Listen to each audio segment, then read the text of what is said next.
Free speech and academic freedom are at the heart of universities, but when in isolation, these principles can lead to deadlocked situations with a clash of conflicting values. Robert Quinn is the director of the international NGO and network Scholars at Risk, which advocates for academic freedom, freedom of speech, and also assists scholars from all around the world who are persecuted for their views, offers them placement, and protects them. Robert explained to me that the values that frame university debates should be more than academic freedom and free speech. They should include equitable access, accountability, autonomy, and social responsibility. And when taken together, they constitute something rather unique and very radical, which is the university. I spoke with him about the best way to implement and enforce these interlocking values to protect what universities do best, which is to be critical arbiters of truth in democratic societies.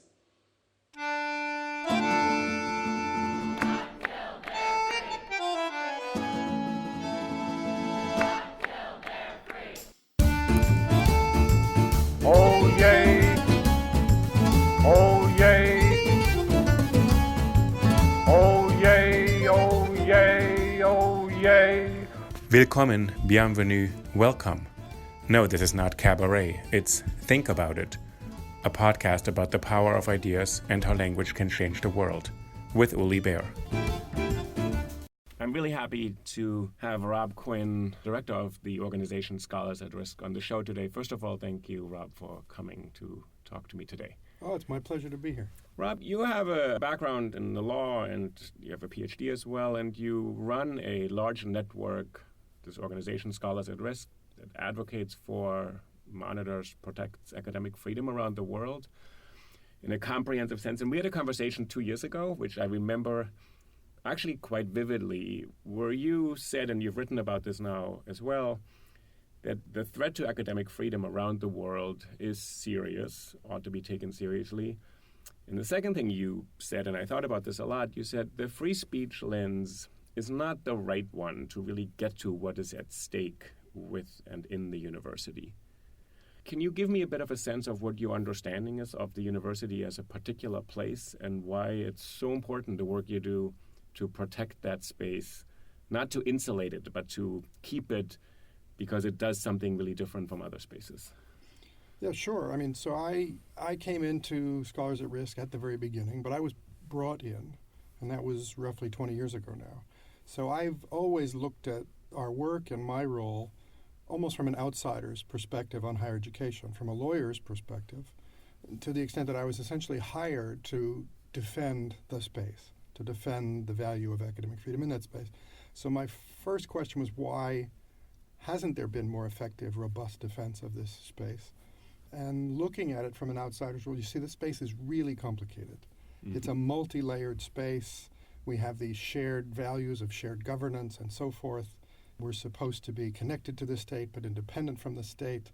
So it's a very, very complicated space. And then within the middle of that space, we have this nugget of values that are supposed to guide us in all of that complexity, right? The outside doesn't see it that way. And often the incidents that we would see, especially on U.S. campuses, but even around the world, they get narrowed down to one dimension, which is the speech dimension domestically, or expression outside. Mm-hmm. And yeah, I just think that that's too narrow a lens because it doesn't get at the richness of the space, and therefore it makes it difficult for us to resolve some of the incidents because essentially it becomes a false binary, right? A win-lose proposition. Right. Which is not what the academic space is supposed to be about, right? It's supposed to be a dialogue. It's supposed to be pedagogical. And that's not a win-lose, and win-lose is not how we advance knowledge, right? Yes, some ideas get accepted and some get dismissed, but usually pieces of one get taken and pieces of another get taken and so forth. So when you talk about this, the complexity part, and universities have gotten more complex, if anything, probably over the last 50 or 100 years. And the other part, you said there's a nugget of values at the center. If we could say the complexity, yes, we recognize this. There's so many different constituents. I think in the U.S. also people look at it also as a business. Mm-hmm. It's incredibly expensive for a lot of people. It does serve some 16 million students in really different institutions, from community colleges to elite research institutions, etc. But the values in the middle of it, do they touch all parts of this? And if you could talk a little bit about that, because it's, as you said, it's not just this moniker of free speech that we're protecting. It's much more than that. Yeah, I think the short answer is they better touch all of it. Yeah. Because if the values don't touch all of it, then the modern university is going to be competing against corporations as a knowledge generator. Right. And we're going to lose what is the public dimension of universities, that we're generating knowledge not just for profit, not just for the subset that has access to it because they've subscribed to the access to that information. We're generating knowledge for everyone. So that's the unique mission piece, and the values are what allow that to stay anchored. And so I do think, at least in the well-resourced parts of the world, the challenge has been funding models behind higher education have either squeezed out those values or we've taken them for granted and haven't focused on them as much. So what are those values? In the outside world, on the street, we talk about free speech. In the campus, we usually talk about academic freedom. But that was always uncomfortable to me in the beginning as I was trying to understand this space, because most of the incidents are very hard to really get all of the angles on if you only talk about academic freedom. So increasingly, I started talking more about university values or core values, of which academic freedom is only one. So the others are equitable access, accountability, autonomy, social responsibility. So those five, or some variant on them, are what I describe as university values. So can we break those down a bit? So if you give me the five and sort of explain what they are, because I can sort of I can't make sense that quickly of the economy. Well, so let's go back one half step and say, why do we have academic freedom? And why should the broad public and states support the idea of academic freedom? And I think the rather simple version is that it allows us to generate top quality research and teaching, which then supports future generations. So there's a public benefit dimension to having academic freedom. And you mean this touches all areas from, let's say, because the university is sort of structured in certain ways, from the hard sciences or natural sciences to the professional schools, let's say, to the humanities. So all the range to the arts. So everything should be touched by this. So it's not one narrow definition of usable knowledge. All of them. And it's definitely not just usable knowledge. And it also goes into the spaces that we might talk more about as creative expression, but are still connected to the generation of knowledge and ideas and sharing, right? And there are boundaries there, and those are fun boundaries to play with. But at the end of the day, it's that questioning exercise that is sanctioned by society, even when it's uncomfortable, but not grounded in just raw opinion, but grounded in knowledge and evidence and discourse and challenging and questioning. For the benefit of society, right? So if we don't have the values anchoring, well, then we're Google, but a slower version of Google, generating knowledge for profit that we may share with the public if there's a profit angle on it, but if not, we may not, right? And the difference would be in a kind of, this is actually useful, Google does not really necessarily have a mandate to produce knowledge that actually is equitably distributed all across society or advances anything. If it's just a lot of information out there, that's Google would be fine with that. If it's just pure information, lots and lots of it, that could serve a business model quite well, right? And we're seeing that with the large IT companies, information companies, right? They're beginning to wrestle because at least in the hearts and minds of some of their founders, there was a values component, but they're now being challenged, their values component against their business model. And how do they work through that? And it's extremely complicated. But to put it grossly, yes, their business model to date has been the quality of the ideas doesn't matter. It's how many eyes can we generate from the production or distribution of And so this is quite different from a university, where actually it's not just how many people talk about it, but is it worth continuing talking about this particular thing? And if so, are there ways of advancing this or deepening this? And so in some ways, the IT companies and the universities are interesting because they're both wrestling with the curation problem, right? So the IT companies wanted to start saying, we're not curators. We don't do that. We're just distributors. And that's beginning to fall apart because they're saying that's not holding up to the values they're claiming or that their customers insist that they have, right? In the university, we're a little uncomfortable saying it, but we're in the curating business, right? The question is, what are the rules by which we curate? And are we being intellectually honest with each other when we do that? And so that's where we get back to, if we just use the academic freedom lens, it's too narrow. So you said there's roughly 5 sets of values. So the other ones that then they work together. these 5 we're going to talk about, right? So they have to support each other, or they have to sort of interconnect. Otherwise, one overrides everything, and then it becomes a version of a tech company, for example. Well, it will gravitate towards binaries. It will gravitate, I have a right to say this. Right. I have a right to publish this, as a trump that ends the conversation. Rather than, of course you do, but where does it take us? Where does it take the conversation? So the one that I think appropriately is very much on people's minds today is equitable access, right? Curating, if everybody's not allowed to be in on the process, is a problem. It creates bias. It creates unknown bias that we didn't even know we weren't addressing the needs or ideas of different populations. So equitable access, who gets to be in the higher education space, to be in a part of this process, has to be factored in. And I think in a lot of the incidents that we see on U.S. campuses recently, the demands we're hearing from students are really grounded in equitable access. So break this down or give me another word for that. It's a bit abstract, equitable access, because it doesn't mean everybody gets to be there, right? It doesn't. So it's not equal access. It's not universal access, right? But the equitable part there is in part recognizing that there is a performance dimension to coming into higher education. You have to be ready for it. You have to be ready to participate actively, right? And that's either at a different level if you're a student versus a professional academic or so forth. But part of that also is recognizing historical inequity and making sure that we as a society are finding ways to create the entry points to draw in people who have been historically excluded. And it's behind this idea, what you just said, that everybody has access, so there shouldn't be rules of people who had been historically excluded. For example, the largest segment probably has always been women who were not given access to higher education for millennia, really. But it's really that people could contribute who have been excluded in the interest of advancing knowledge. It's not just for their own sake and their legal, moral, social rights, but also because their contributions would be valuable. Well, it is a mix, right? So in the modern university and the business models that we have, some of it is for individual advancement, right? And there's nothing wrong with that, for people striving to get the next generation in so they can move forward.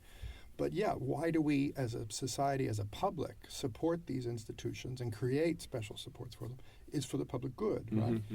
But even if you want to take a very narrow version from among the elite that was always in, or has been in for a while, the knowledge produced will be biased if we don't have all the perspectives in the room, right? So the outcomes will be less legitimate if we don't have all the voices in, right? So historically, we've been dealing with that a lot for the last 30 or 40 years. And now what's interesting is we have one of the most diverse young generation in the space. And they want to talk about this more too. And so when I look at the incidents, I see not a rejection of any one of the values, but an attempt to reconcile these values in a way that I think they could benefit from, adults engaging with them on it too, and professionals and so forth. And benefiting from what you're doing too is a clearer articulation that these values ought to be grounding all decisions and ultimately and be articulated and critically examined all the time.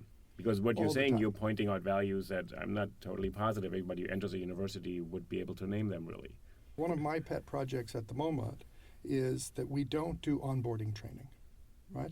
As a profession, we don't do it for new professors. We don't do it for students, right? So I come from law. You have to do ethical training, right? And you have to do it every so often, right? Medicine, you have to do it. Journalism, you have to do it. We don't teach what academic freedom is. So you're assumed to understand it when you come in. And I think that leads to a lot of the incidents. The flag of academic freedom is sometimes being waved over things that aren't really academic freedom. And on the other hand, we sometimes have authorities, including well-meaning university administrators, declaring things are not academic freedom, which actually are. And so, yeah, I think we could benefit from some clarity on these things. And to go back to this, you're stressing these are values. You're not saying these are laws, rules. There's a book that guides us in this way. It's more or deeper than that. You said there's several. There's this equitable access. There's academic freedom writ large. There's accountability or... So accountability of institutions, particularly if we are looking for public support of these institutions in all kinds of various forms, And we see this in the incidents where you see legislative officers or executive officers start to threaten the funding of an institution, right? Because they didn't like what this professor did or that and so forth and so on. It's not inappropriate for public authorities or for the public to inquire about how institutions that are using public support are using it.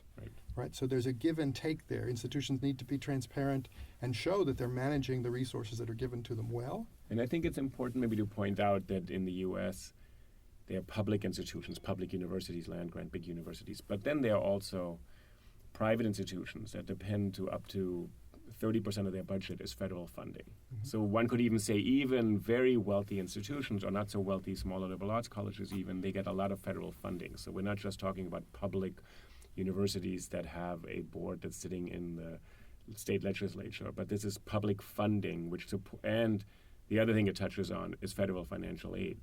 So it's a very direct, huge impact on higher education, that it goes directly to families and students. So public education is not just the public university of such particular state, but it's a really wide area of funding for higher education.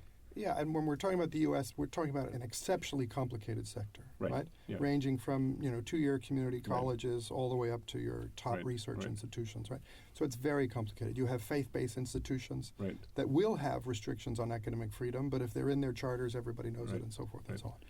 Outside, there are complexities in different places, probably not as an overall complex ecosystem in most other places, as we have here. But so the main point, though, is even beyond the financial accountability, when I look at it from the point of view of how do I create a defense for academic freedom? How do I create a defense for the university space when it's doing things that are legitimately controversial or upsetting, not for the purpose of being upsetting, but for the purpose of generating knowledge? You have to talk about the public. We have to get the public to understand why those things are happening, and we have to get the public to want to defend this space. And a lot of your work, and we'll get there, everyone's still here, but the last two values here, but in a lot of other countries, the tension is maybe more pronounced, that universities become a critical site in a culture or in a country that articulates critical things toward the government. And there's direct government suppression. So in some ways, in our country, we have complicated, as you said, it's such a complex space. And and the government is pretty upset with universities. You could say the Trump administration is pretty upset with universities. Yeah. They don't think we're doing what we ought to be doing in universities. But it's different from other countries. Very different because there are extreme cases of universities really being threatened by the government directly. What I like to say is that the manifestations are different, right? But stepping back, what we're asking for when we ask for academic freedom to exist is revolutionary, right? It's nothing less than revolutionary. We're asking for society to allow, as an entity that exists, something whose job it will be to critique authority, whether that's government authority or non-government authority, whether it's family authority or religious authority. But we're saying we're going to have this engine of critique that's going to challenge everything we thought we knew. And if we're wrong, it's going to tell us, right? And we want you to support it, and we want you to protect it. And we want you to send your children there. And we want you to send your children there. I think that's an important part of it, actually. Of course that I think is. Because it's supposed to train the next generation. So I'm supposed to send my kids into a place whose function, you just said, is to critique authority. But I'm in a relation of authority to my own children, first of all. And secondly, I'm not sure if I want my children to question the system that I've grown up in myself. Exactly right. And what's more sensitive than that, right? So I was thinking about it literally walking over here. I said, my parents were the first generation in my family to go to college, right? And then I go to university. And where was this? Where did they go to college? They went to Villanova and College of St. Elizabeth, so both religious-based. Yes. I then don't. I go to a secular-based institution. And it's clear that some of the ideas I come home with are challenging to them, right? Right. They're saying, we're paying for this, we're sending you there, and we're supposed to support and protect this critique of our way of living or our belief system. One of the particular conversations I had, I remember with my mother as we were talking, and it was around religion and so forth, and I kept using the word universe, the universe, this and that. And she goes, why do you keep using the universe? Why can't you just say God, right? Because of all of the learning I did, that word was so confined by there was so many different meanings that I couldn't articulate the idea through that. But there's just one generational example, right? So you're absolutely right. It was probably for your mother not just because it would be more accurate, because there's an entire value system behind that. And she probably felt you're substituting and you're moving away from something that is deeply important. So I don't want to put on to her either. So they weren't. It wasn't a terribly dogmatic upbringing. Right. It was much more of a culture upbringing. But you're certainly right. In places where it's still a very dogmatic or a very religious content based, the challenge is even much greater. And we do see that around the world, where we see a lot of the threats that scholars and students experience. The attacks are not state-driven. They're community-driven because of this revolutionary transformation part. And on the flip side of this is why we see in places where the future of a place is contested, the university is a battleground, right? Because they know that the future is being shaped in these places, right? So you're absolutely right. The family dimension of this, but at the bottom line is what we're asking for is revolutionary. Okay. To have this thing. Why would exist. anybody support this? Well, because the truth is that it does lead forward, Okay. right? It does lead to innovation, right? Yeah. And theoretically, if we live up to it well, on an individual level, it also leads to greater fulfillment and happiness, and you get to be more of who you can be, right? And you use more of your abilities, right? But it's just a very destabilizing thing. So, But this part, I just want to stay with this for a moment. When you say it's a revolutionary project, I think a lot of people would sort of shrink away from that. Said, I'm not engaged in a revolution. I teach physics, or I teach, literature, or the fine arts, or journalism, or engineering, whatever. But I think it's interesting what you're saying. What is the revolutionary dimension of this, really, aside from society may change radically? So connected to that is the question of when you ask the question, do you have academic freedom, right? And sure, depending on where you teach, and depending on what department you're in, you might say, of course I do. But in other places you say, I don't know. Right? And in other places you say, I know I can't teach X. I know I can't ask Y, right? And it's always on the margins where we discover we're engaged in a revolutionary process, right? Okay. Those of us that are in the middle of the circle may not know it, but we're in a process that is itself transformative. Well, right? that's why Scholars at Risk it's always been so important for me to observe, because there are extreme cases, terrible cases in many instances, sometimes great cases of better outcomes, but they show us what we assume or take for granted or don't really question. They are the test cases for everything, you're saying. They're not outliers and this is just an aberration. This touches on what the university is really engaged with. But this is where, to bring it back, I say the manifestations of this revolutionary dynamic are different in different places. But the essence of it is we're at the intersection of power and ideas. And that happens everywhere, right? It happens in families, it happens in classrooms, it happens in societies, it happens within states, right? Ideas are generated, and inevitably some of those are going to challenge existing power. So that's a good thing, because if we don't challenge existing power, we don't develop new knowledge, we don't explore, we don't innovate, because by definition, what exists is in the way, right? Right. So, but the manifestations are what the issue is. From Scholars at Risk point of view, yes, most of our work is focused on the extreme. So one of the ways to look at it is we're trying to shift the manifestations from violence and killing and imprisonment over to lawsuits, right? And in the places where there's harassing through lawsuits, we're trying to push it over to disagreement, right? We're trying to shift those manifestations because we're not going to change that essential essence of the conflict. It's there. So, but I really would emphasize it's not an over there problem. I had my eyes opened to this, and I'm confessing my bias that I experienced, which really helped me early on in this work. I was going to be a guest visitor at a wonderful small institution, the University of the Ozarks in northwest Arkansas, right? And I'm flying down there and I'm trying to think, how am I going to get these kids to understand what I do? And as I recall, I don't have the exact stats in my head, but roughly 50% of the kids come from within 100 miles of the institution. Other than the 30% who are foreign students, most of the kids won't move to somewhere that's more than 300 miles. So I'm figuring, how can I connect them to this project that is, in its essence, global, in its essence, out there? And I get there, and in the first classroom, I realize how off I was, because it turns out 40% of the kids are going to be teachers. And they immediately knew the 5 things you can't teach, or you might lose your job in an American school, right? You can't talk about evolution. You can't talk about sex or sexuality or so forth. So they could list the things that even in the heartland, if you will, there are consequences for raising ideas that challenge power, right? And we had the most amazing visits because they got it. They got it before I got there, do you know? So it isn't an over there thing. You're right, the manifestations are different. You're right that the historical contexts matter. They matter a lot. Right. But that isn't really the dynamic. Right.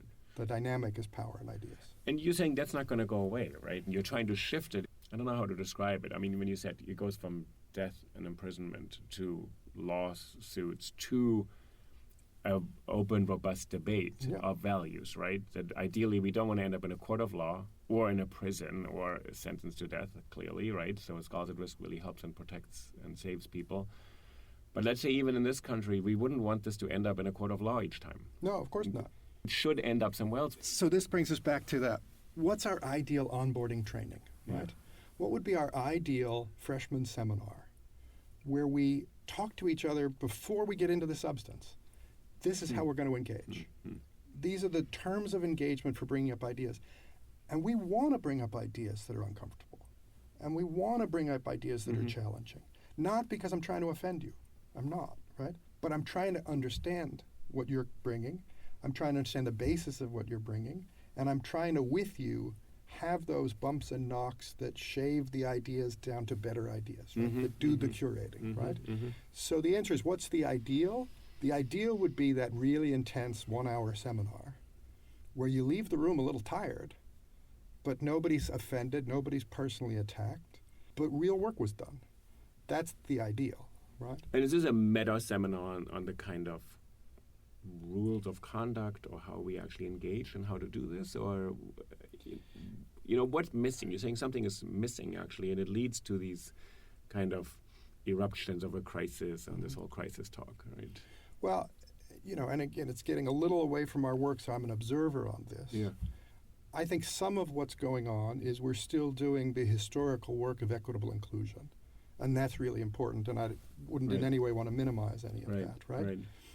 What we can't do is do that at the exclusion of the exchange of ideas that's within the concept of academic freedom, right? Or within the concept of the quality and evidence base that's behind academic freedom, right? So, in one of the places this comes up is, how do we credit experiential knowledge, right? And we bring that into this space, and how do we talk about it and contest it without contesting the identity of the person who's sharing the experiential knowledge, right? This is outside of my pay grade, but that's what I think is going on, right? I think it will look different in different disciplines. I think some disciplines are probably better equipped to deal with this than others. But at the same time, I think they'd probably benefit more from talking across disciplines. Right. Because I think maybe we have allowed some of this to be treated as if it's the province of other disciplines. Right. And we haven't done it across the university whole, right? I think that's something that connects to what you said at the very beginning, that universities are so complex today, so multi-layered, that I think by default, people gravitate into their own disciplines and departments and fields and subfields and sub-subfields, that there's not that much conversation across disciplines.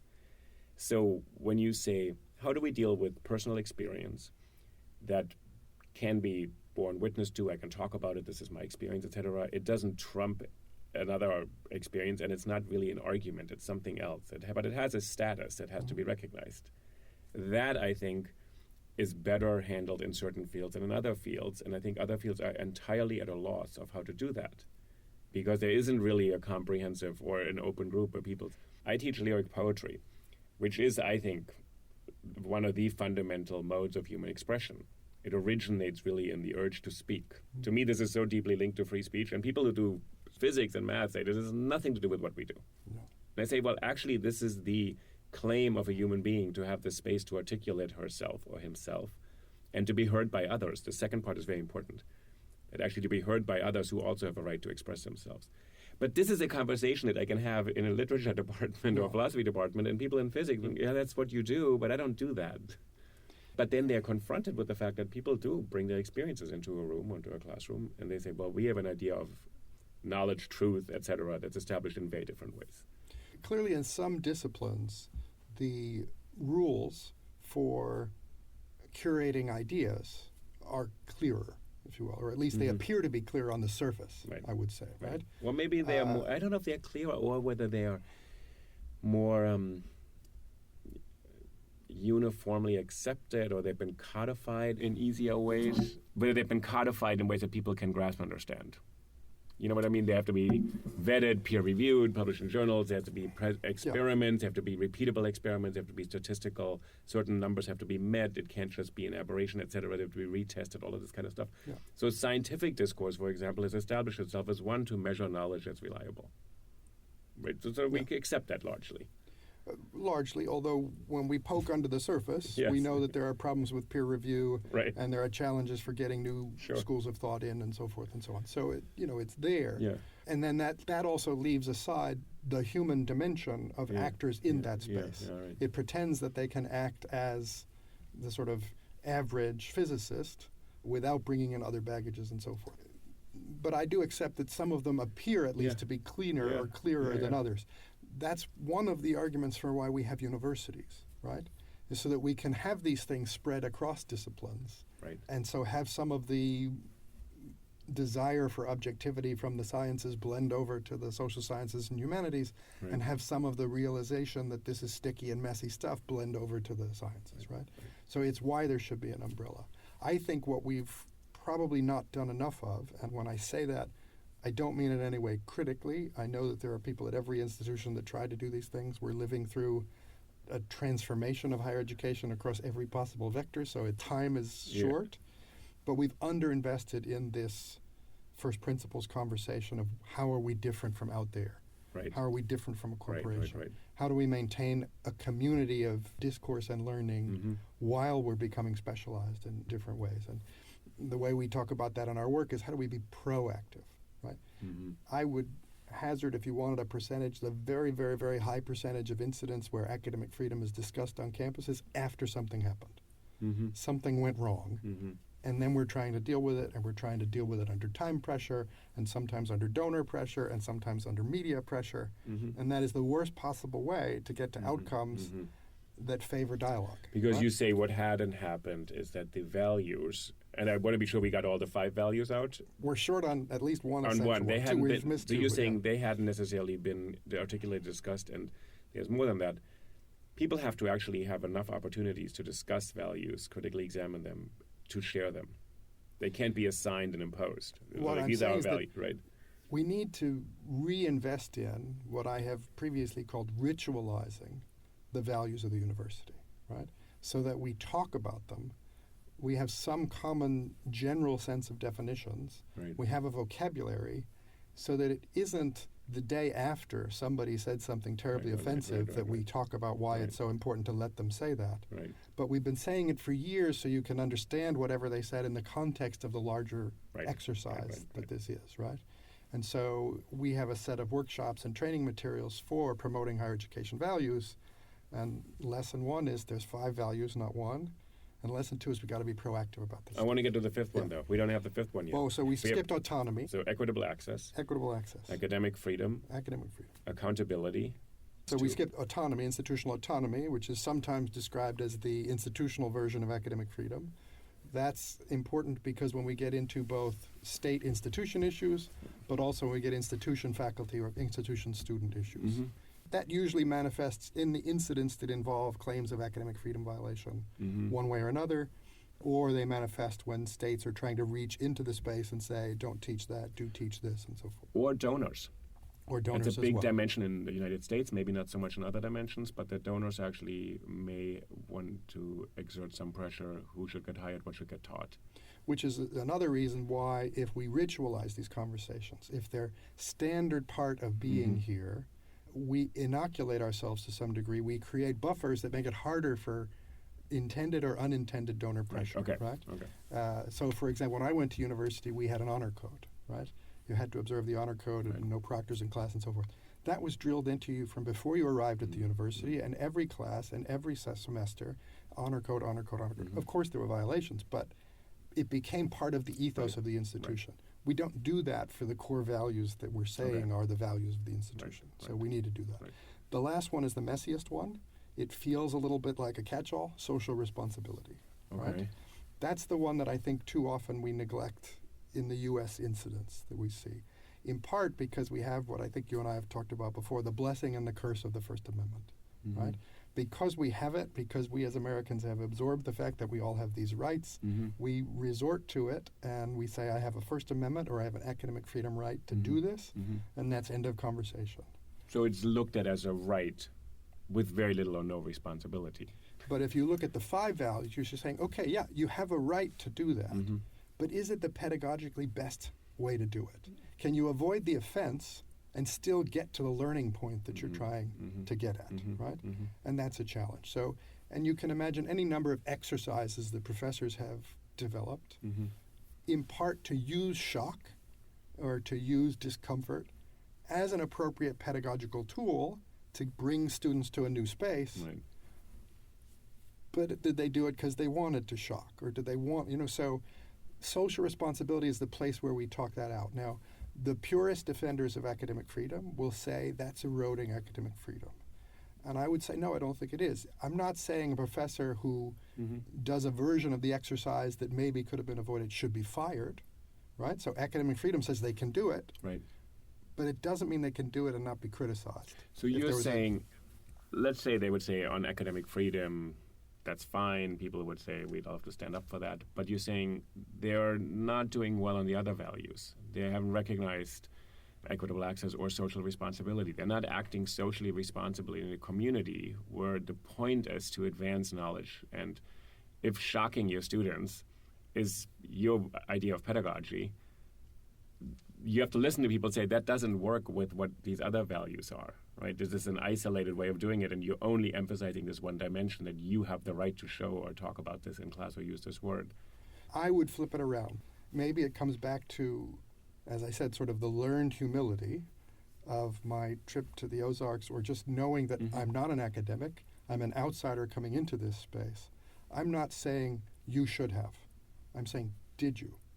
Did you consider these other dimensions? Have you factored these in? And we as a group, and a group of collective adults in which I include students, what's our goal, right? And our goal shouldn't be to win. Our goal should be that we're entering the space because I want to understand you and I want to understand what you can bring. And I want to create the conditions where you can understand each other, right?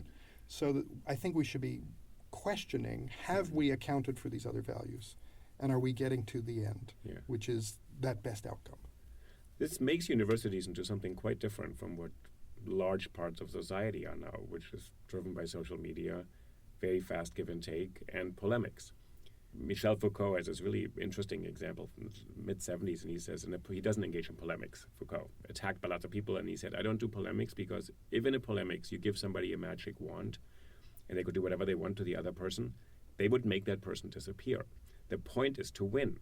But the point is to win not by convincing the other person or changing your point of view and adjusting it, but to totally eliminate the other point of view. And he said that is not conversation, debate, or dialogue. There's a bit of truth in that on social media. You see people want to get rid of the other person altogether, drive them off social media. No question. Block them, whatever. And it ends usually someone was blocked and there's a big scandal around it. But what you're saying, that university has to hang together through these values, and if people go in to drive one value at the expense of all the others, that is no longer working then. So we had a project where we did workshops all around the world. This is part of our trying to explore and understand this space, right? Are we just projecting a northern version, or what is really the issue? And so we would bring people from 20 different countries from around the world, and then we learned we'd always bring somebody from the other side of the world. And the first day was testimony. Everybody would say what was going on in their places, right? And the one from the other side of the world was there to show that the same things were happening in their country that were happening around here, right? So we had somebody from Malaysia come to Jordan and speak to all of them. So in one of those workshops, we stumbled onto what I think is really the essence of all of this. We got into what's the difference between the university and the street, right? The street, if you will, right? And basically, we all agree that in the street, even in places where legally the state doesn't allow it, there's a freedom to say an opinion, and it doesn't have to have any basis behind it, and it doesn't have to have any evidence, and you don't have to get into a discussion with anybody, right? And there's a line, and if you go too far, you'll get punched in the nose, right? That's the street, right? But we agree that the university is different. That's not the purpose of the university, right? Now, a footnote, I'm aware that in many places, including especially in the U.S., we have blended our streets and universities, especially at our public institutions, right? And so one building might be, for purposes of this conversation, street, and another one is campus. But anyway, we asked, what is it that makes the university different? And I'll never forget, it was the former president of a Palestinian university. He articulated to me that I've used ever since, which is, in the university, we leave our guns at the door. Whether literally or figuratively, in this space, we relinquish resort to force to get our way, right? So yes, we are still contesting, but we have to do it with ideas, we have to do it with evidence, we have to do it with reason, we have to do it with patience. It takes time to do this kind of stuff, right? So social media is clearly not set up this way. I mean, it's such a devastating metaphor. It's also so real in America now with open carry laws and universities where you can't restrict people bringing guns if they have a license. But what he's saying is, you go into that space, you're all going to leave that space. And you may have been challenged. You may actually have your point of view been decimated and said, actually, you're totally wrong and you got all of this wrong. But that doesn't mean you're leaving destroyed, right? You're leaving saying, I engaged in a really difficult conversation and I have to now regroup because my worldview has been shattered. But this means you're still leaving the room with the other people. It's not just the entry point, but actually the university has an outcome that people afterwards are still participating in this continual, longer conversation. And there are places where this is a literal expression, right? Or very close to literal, in places where people are monitoring and reporting on what is discussed in the classroom, and the next thing you know, the professor's arrested. But this is also a figurative thing, really, in our own hearts and our own minds, in our own safe places. When a colleague articulates something, are we listening for what they're trying to say? Are we attacking on what we want to say? You know, and have we left our guns at the door or not? And you're absolutely right. That's very different from social media. It's very different from our open, broad political discourse right now. And to me, that is also one of the reasons that universities should be supported by the public. That this is a space where we can try to do this, and we can try to teach young people to do this. I want to ask you something about this idea of values. I reread Alan Bloom's book, The Closing of the American Mind. You probably haven't read it recently. Probably very few people have. I'm not sure if many people really read it actually ever. But it kind of launched the culture wars, and it became a talking point in the culture wars in the 90s, and it's still a talking point today, which is quite interesting. So the one thing I found really striking about Alan Bloom's book, it's not a terrible book, really. He's very angry and upset about what happened at Cornell in the late 60s, the Black Studies department, so very, very upset, and there's a certain trauma in the book. But he says universities have given up on values. This is the whole claim. And so the conservatives seized on this book and said, see what happened in universities? They don't talk about values. The one funny thing is that actually he is outraged that free speech has become an abstract principle. And he says the devastation that's been wreaked is Oliver Wendell Holmes and John Stuart Mill. They are the worst examples. So in some ways, the whole free speech debate uses Closing of the American Mind. But he says these have become empty, abstract concepts, not filled with lived experience, and therefore don't serve any purpose, but they actually undermine and destroy the whole purpose of all the other values he just described. But why I'm bringing it up is not because I want you to talk about Alan Bloom, but because the conservatives took that for a long time, and I think there's been a reluctance or a kind of hesitation on the side of, roughly speaking, liberals like me to talk about values. Because it sounds conservative, family values. That's another great victory for the right. They took the values language. When they say family values, I don't feel addressed. I feel excluded. So they used all these, like Richard Rorty diagnosed this. They've taken all the symbolic words. But you're introducing something and you're saying this is important for everyone. You are saying we need to articulate the values of a university. And I'm interested in this because this word values really has a conservative ring to it, right? Sure. In certain ways. So have you encountered this at all? Or do people look at you and say, wait, Rob, you? Sure. But again, remember, most of our work is around the world, right? And most of it's the extreme cases.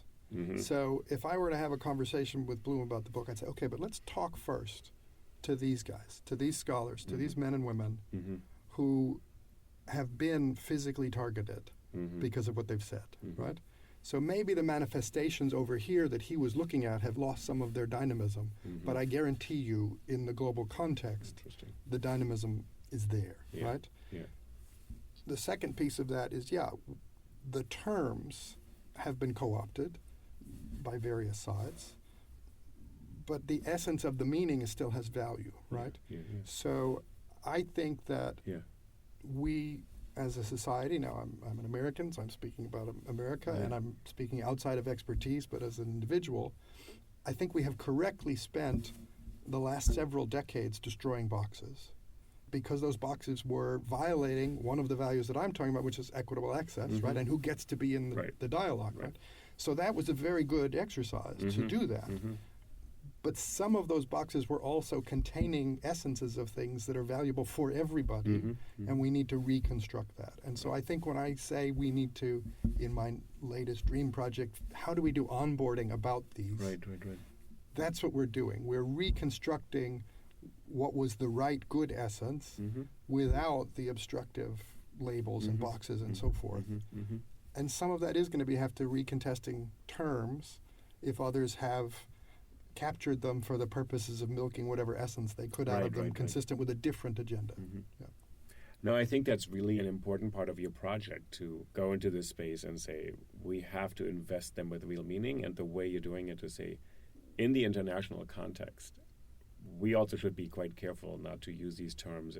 In some ways, I think in America, they bandied about and sort of, we have a crisis here. If you look at the report you issue every year, Scholars at Risk, there are crises and then there are crises. And what's happening in India and in Hungary and in Poland and in Turkey and in many other countries, it's so grave. I talked to a colleague from India on Saturday, and she said, every morning I wake up and I'm not sure I can really make it here. And my life is an academic here. I'm in one of the most prestigious universities, but she said, I just don't know whether we can continue because of the public's attack on universities. Not just the government, but that the public has been turned against universities. Again, the manifestations are definitely more severe in other places. Right. Many other places don't have the extraordinarily rich either sector, the structures of the sector, or the rich tradition of academic freedom that has been cultivated by the AAUP and others here in the U.S. So we do have those pluses. On the other hand, the topsoil of academic freedom, of democratic principles, is very thin everywhere, right? So I wouldn't diminish the concerns. I wouldn't be alarmist about the concerns of the day, but I also wouldn't diminish them. Right. And I think when we look at what's going on in Central Europe right now, Central and Eastern Europe, we see places that had reasonably good democratic structures that are eroding very, very quickly. I was at an event in Copenhagen, which was located in Budapest and had to now relocate to Vienna because of direct targeting by the state. And the state has now moved on to direct targeting of the Hungarian Academy of Sciences, one of the oldest academies in the world. So we have a direct assault on this space where ideas can question power. And Michael Ignatieff from the Central European University was there, and Michael said to the gathering of people who are obviously from Europe, he said, look, a number of the countries in the club are no longer democratic, and they're only 2 hours away by flight. So the threats are real. In our work, everything's grounded in the cases. So all of this lovely theoretical conversation we're having, it's really observations based on the dynamics that we see in the cases. We ask academics, students, and institutions in safe places to help us in defending those in other places, in part because we're trying to defend those individuals in those places, but in part because that's the front line for the fight that we're all on. And if we defend them when we're doing that, we'll also be on alert when the types of pressures start to arise that we're seeing in Hungary and Poland and so forth. Let me ask you, this dream project you have of this onboarding, or let's say having a values conversation in universities, what could people do to actually start that? Because we have some 4,000 universities in this country and colleges. There are many, many more you work with in your network all around the world. So it's not really going to be a top-down comprehensive effort, most likely, but lots of people who may listen are actually either having friends who are in college, are college students, are teaching, or would like to be in a university, or take a great interest in the university for other reasons. Well, we have on our website, we have our guidebook on promoting higher education values. And in it, we have a list that's an incomplete, growing list of concrete steps that institution can take to try to develop a culture of values.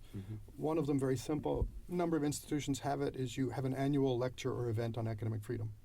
It's in the fall. When people get there, you make a big deal of it. It's just a way of saying this is part of who we are. Okay, I'm going to put a little pressure on this point. I would be worried about that for the following reason, that it will isolate this one dimension yet again and say freedom of speech, First Amendment academic freedom, which is conflated in this country for obvious reasons, is the one thing. So I wonder whether you would then end up doing something that you said is really tricky, to make one value the overriding one, as if it's the only one. And I 100% accept that point. You're right. And it does do that. But it's something, right? Okay. So there's some out there. That's why I said in my ideal, and I'm trying to get us there where we can help out and give the content, every institution, in part of its orientation of new students, would give at least 30 minutes to the values of the institution. Okay. Yeah. And talk about what it's like, even model Yeah. a seminar discussion for 15 minutes, Yeah. and show one way to raise a point that is problematic and one way to raise a point that isn't, Right. right? Right. And that's designed for both people, by Right, the way. It's right. not just for the person articulating the point, it's also for how do we receive these things and so forth, right? So that's 30 minutes. That's my Right. dream, not asking Right. forever. Right. You know, in a larger version, it would be an annual thing, right? Right. Such as the various annual things that we're supposed to do to refresh ourselves on university Right. policies and practices. University leaders would talk about this stuff a lot.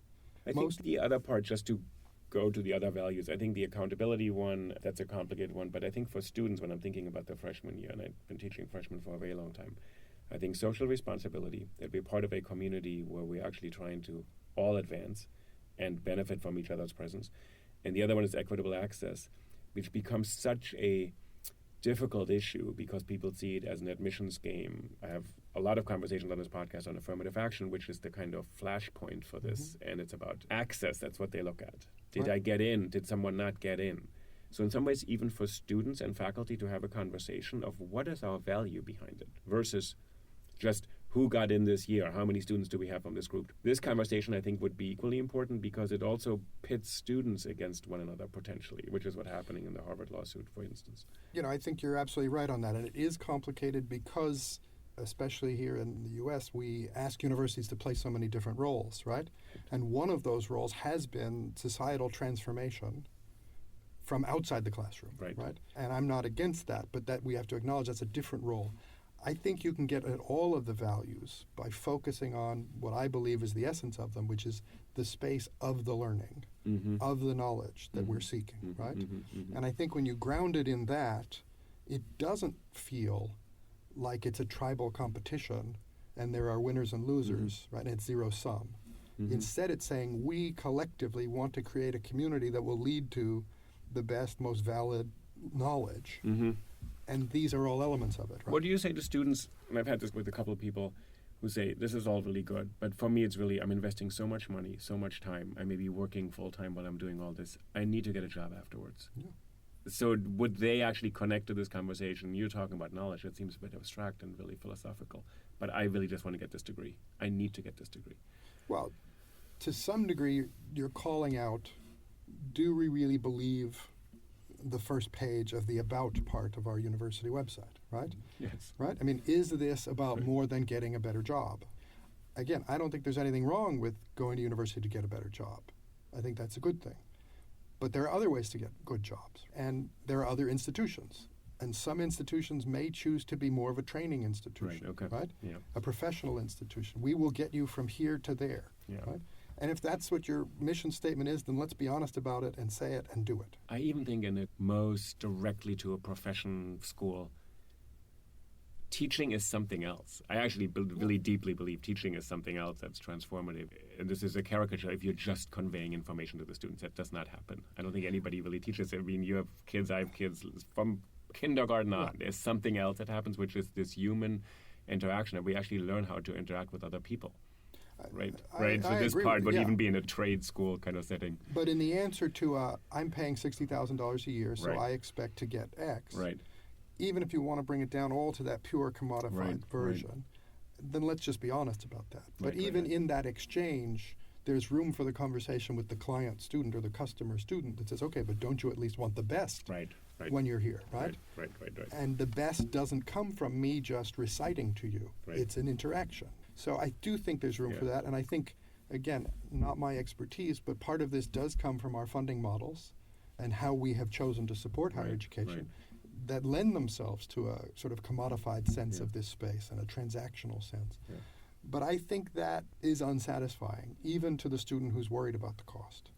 And I think if we talk more about this is bigger than just your next job, and we make that real, I mean, if we just talk about it, that's no good. But if we make it real, you know, and how many of us who went to university are lucky enough to remember one of those conversations, whether it was in class or with, you know, students late at night or whatever. But they're transformative events if you can package them. Right. So on your website, you articulate these values. I just want to point that out because I think that is actually useful. I mean, a lot of people who may listen to this may be teachers or students, students may also say, look, I'm going to think about this, but I would love to bring this up in a class or in an extracurricular setting. And what you have said in the middle of the conversation, these conversations ought to happen before there's a crisis, there is a challenge, there is a situation that people cannot resolve without having to act very quickly. Mm-hmm. And usually then, by now, the bar is so low that it says, unless there's violence, we just have to respond in another way. And you think that should not be, I think, the parameters of a university. Like what you said to the former president of a Palestinian university, leaving the guns at the door should be the basic premise where we start and not we wait until this happens. Exactly. I mean, so that's our baseline, but it's the one that hopefully we can all agree on, right? Because, I think if we're not agreeing on that when we're coming into this space, then we have much bigger problems. So let's at least bring that out in the open and acknowledge it, but then take it from not just the physical, but all the way into the emotional and into the intellectual. Are we really living that? Yeah. If we did that, I think we'd see a great deal of progress in this area. Yeah. So yes, we have a guide on our website. It's case-based. So we have a supplement that includes case examples. We have advice to facilitators if you want to run your own workshop. We give you the sort of learning points in each example, and you can work it through. But the big thing we emphasize in it is we don't offer a yes-no prescriptions. We don't say, okay, here's the exercise, you did the exercise, this is what should have happened, right? Yeah. What we say are, what are the variables here? Yeah. How was it played out? Yeah. And it's one of the things we wrestle with in the office a lot, and some of our new staff, they always ask me, is what should the outcome be? And I always say our mental exercise should be is, what would we like the actor who is trying to live up to these values to have done? Right? What would the well-intended administrator do? What would the values-supportive faculty member do? All the values, not just the one, right? And if it's an exercise where it seems like it's out of balance, where the academic is only thinking about academic freedom, we say, how would it change if they also thought about social responsibility, right? And usually the outcome may not change that much. The policy, practices, whatever actually happens, but the dialogue will change enormously, and I think that can create better outcomes in terms of legitimacy of process and so forth. Yeah. Thank you. No, this is great. So I'll link to this. I mean, this is actually what you just said, that maybe the outcome won't change in a given situation, but the conversation will already shift. If I can, I'd also put in a plug. We do what we call our Global Congress. So we bring together the members of our network. We only do it every 2 years. It hasn't been in the United States for 10 years. Really? It's going to be in Washington, D.C. and Baltimore in March of 2020. Oh, great. Okay. The theme is Truth, Power, and Society. So it's getting at all of the issues we just talked about. Well, which are things that are being discussed on a daily basis in Washington, D.C. As they should be. Truth, Power, and Society. Yeah. We welcome people from universities all over the country, all over the world, including faculty, students, administrators. And it's going to be a really great conversation, taking us deeper into these directions. Great. Thank you so much, Rob. I really appreciate it. Thank you. It's really my pleasure. And thank you for doing the podcast. These are important discussions. Thank you. Great.